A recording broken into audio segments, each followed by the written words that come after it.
This is the fastest awakening run ever. You might have seen this video in which we pulled off the first ever sequence break, doing the final fight while still scanning the obelisk. Since it was the first time this glitch was ever used, we played it safe and we took our time. We were happy with the run, since it was a huge record. But we wanted more. So we decided that the 4-player run was going to be perfect. Me, Egg and Nate started looking for a skilled 4th player, and the man himself, Eric, was down to join. This is gonna be good. Improvements start immediately in the first area. While I move the drill, Egg, Nate and Eric craft the Venom Axe. Each Venom Axe can destroy 1 obelisk in the Vanguard section. So 3 out of the 5 obelisks are dealt with, leaving only 2 for my drone.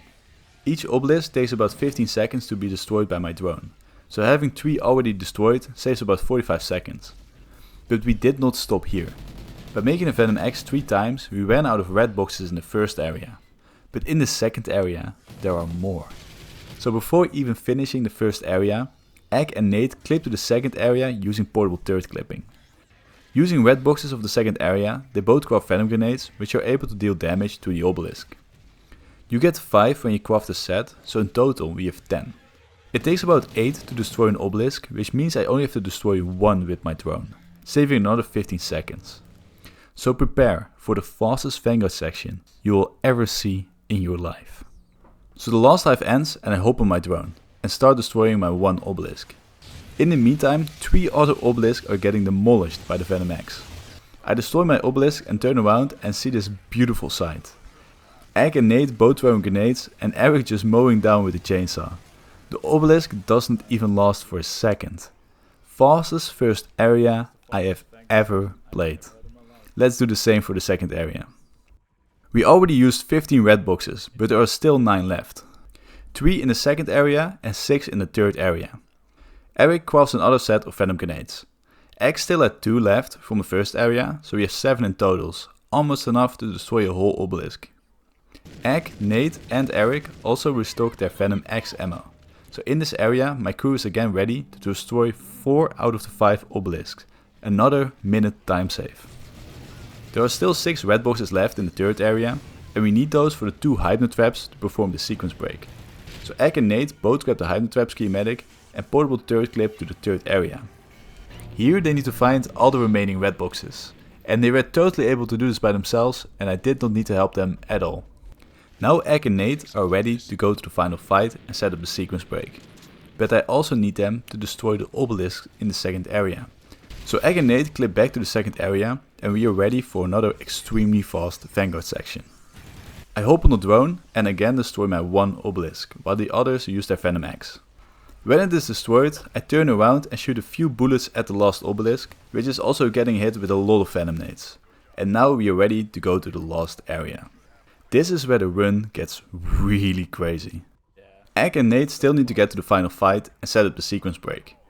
There are only 3 obelisks in the third area, and each one takes 2 minutes and 15 seconds, resulting in a total time of 6 minutes and 45 seconds. For the sequence break, to save as much time as possible, the final fight needs to happen simultaneously with the obelisks.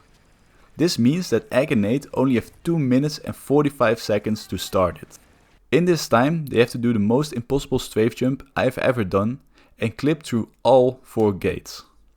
Luckily Egg and Nate are the best strafers I have ever seen, so we might have a shot at this.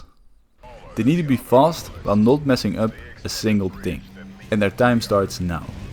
As soon as we enter the third area, Nate throws down ferals. He goes for the jump and he nails it. Then Egg goes for the jump, also first try. Absolute legends. Nate immediately sets up the hypno trap for the hypno teleport. Egg needs to pick up the box while Nate moves the hypno trap to teleport Egg through this extremely thick gate. This requires really good timing, and they do it first try. Now Egg sets up his hypno trap and places it against the thick gate. With this setup the boxes just barely clip to the door and Nate is able to reach them. To speed things up, Egg immediately teleports Nate through the next gate. First try again, by the way. Now Nate sets up a portable turret, which Egg can use to do portable turret clipping to get through the gate. 2 gates done, 2 more to go. Egg grabs his hypno trap to the wall and prepares it again for Nate. And just like that, another successful teleport. These guys are unstoppable. Egg does another portable turret clip, and now there is only one gate left. Luckily, only one player needs to go through it, because there is almost no time left. Egg sets up the last Heimdall teleport, and Nate is through. First try again. He sprints towards the Medusa and activates the final fight, just in time. That was some impressive strafing and glitching. Everything was first try and they only just made it in time. By activating the final fight, all players are teleported towards it, just like Egg. But me and Eric avoided the teleport by hopping on a turret. Now the fate of the run is in our hands. The Dwell still needs to be protected. The obelisk and the final fight are going at the same time, and the two of us will get all of the alien spawns. Luckily, me and Eric are two veterans, and we won't go down easy. It's some of the craziest extinction I have ever played. Just look at this. But we managed to pull through. We make it to the end of the obelisk, and you can see just how perfect the timing of Egg and Nate was. The final fight ended not even a second before the obelisk ended. So far this has been the fastest awakening run ever. The only thing left is the escape. Nate is sprinting with the Cortex and he places it at the first gate. We make a bunch of kills, use the Cortex, destroy the gate and proceed to the next one. Again, we make a bunch of kills, use the Cortex and proceed. One more gate to go. During the run there was a lot of stuff going on all the time and I was really focused. But at this moment I realized just how insanely good this run was. So I just want to show you my genuine reaction to it. One more. Let's activate it. Yeah. Good. Whoa! You're so fast. 34:18. I wish I had recorded the voices of the others as well. It was so hype. But yeah, that was the fastest awakening run ever. I am 100% convinced that this run will never get beaten. You need 2 players that can do the strafe jump first try and all the other glitches as well. And you need 2 players that can survive the insane spawns. I think this group right here is the only group that will ever do it.